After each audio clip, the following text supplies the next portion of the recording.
Alors, le Niger accélère la reprise en main de son uranium. L'appui russe est préféré aux autres. Pour quelle raison?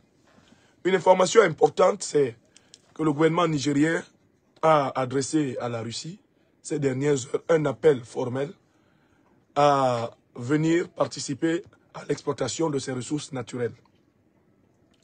Et notamment à l'exploitation de l'uranium. La question qui peut se poser est de savoir pourquoi le gouvernement nigérien choisit-il le partenaire russe pour l'exploitation de son uranium au moment où il se prépare à se séparer de son partenaire multidécennaire français. Pourquoi? Il ne vous a pas échappé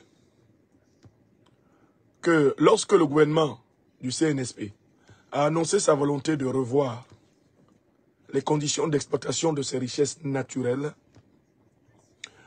une grande propagande médiatique lancée par les puissances occidentales a prétendu que le Niger voulait vendre son uranium à l'Iran. L'Iran, dont vous savez très bien que la coalition de l'OTAN ne veut pas voir devenir une puissance nucléaire. En raison de la tension entre l'Iran et Israël et du fait que l'Iran a été inscrit par les puissances occidentales dans la liste de l'axe du mal. On a voulu prétendre que les Nigériens voulaient vendre le combustible nucléaire à l'Iran dans un but précis. Présenter le Niger comme un État qui nuit à la paix et à la sécurité internationale et essayer de légitimer par là une agression néocolonialiste et impérialiste contre le Niger. Tenter de faire valoir le chapitre 7 de la Charte des Nations Unies qui dit que si un État menace la paix et la sécurité internationale, alors on peut lancer une opération militaire contre cet État. L'invocation de l'Iran n'était pas anodine. Il s'agissait de diaboliser le Niger pour se donner les coudées franches afin de l'agresser. Mais les autorités nigériennes ont vu dedans. Elles privilégient pour l'exploitation de l'uranium un partenariat gagnant-gagnant avec la Russie. Pourquoi? D'abord, l'expérience de la Russie dans l'extraction des matières premières stratégiques dont l'uranium n'est pas à discuter. Ça, c'est la première raison. La Russie va donc transférer la technologie de l'extraction nucléaire au Niger. C'est la deuxième raison. C'est que la Russie est une puissance qui accepte de transférer la technologie. Elle ne se contente pas de venir faire de l'extraction de ressources, elle transfère la technologie. C'est le cas du projet des satellites, les 3 satellites de l'AES, qui vont à moyen terme et même à long terme être entièrement gérés par les pays de l'AES, le Mali, le Burkina et le Niger. Donc, le deuxième avantage d'une coopération avec la Russie sur l'uranium, c'est le transfert de technologie, le transfert de compétences. Troisième avantage, la marge bénéficiaire de l'État nigérien sera infiniment supérieure à celle qu'il a eue avec le partenaire français. Donc, avantage comparatif financier.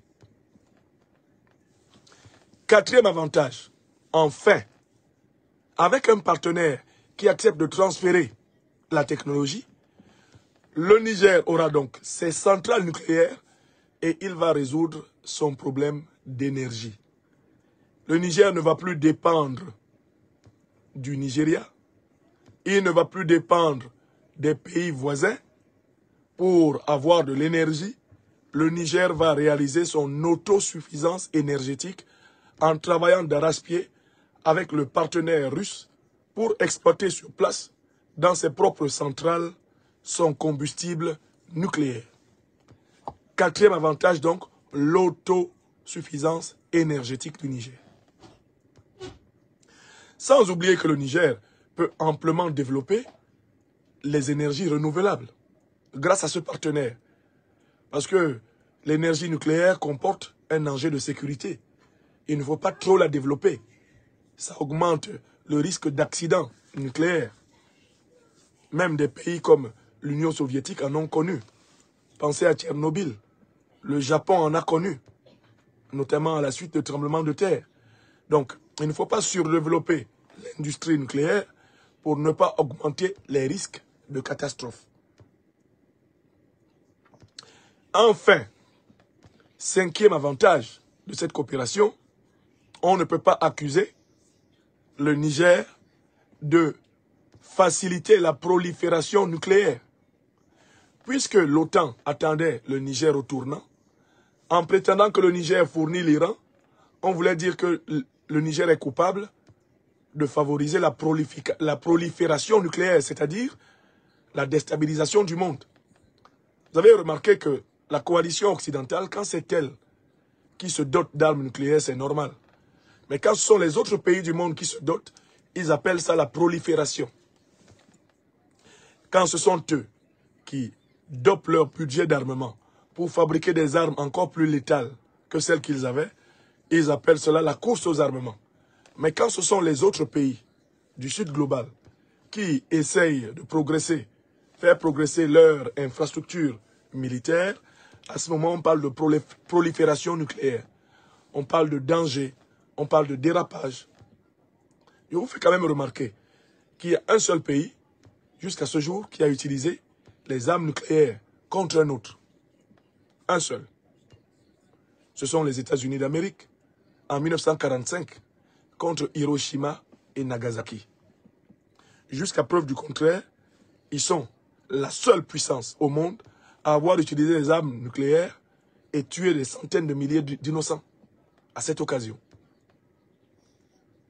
Donc, s'il y a une puissance qu'on doit empêcher dans sa propension à utiliser les armes nucléaires contre ses ennemis ou ses adversaires, c'est d'abord la puissance principale de l'Occident.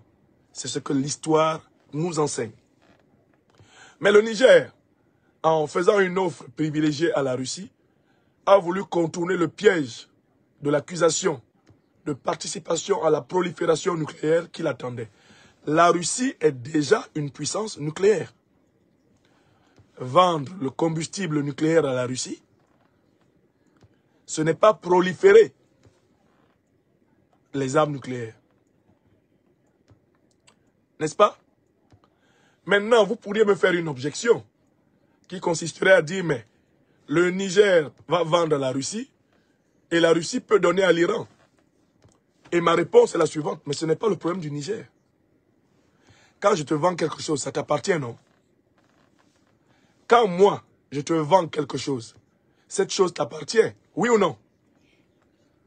Quand une chose t'appartient, tu la donnes à qui tu veux, oui ou non? Ce n'est pas notre problème au Niger. Écrivez ça.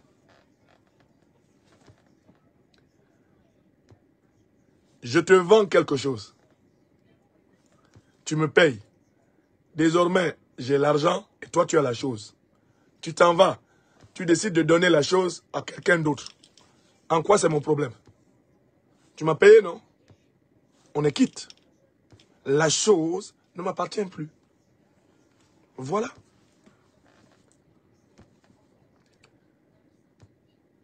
Mais, on a bien vu cela, non? Des pays auxquels on avait vendu des armes américaines, les ont donnés.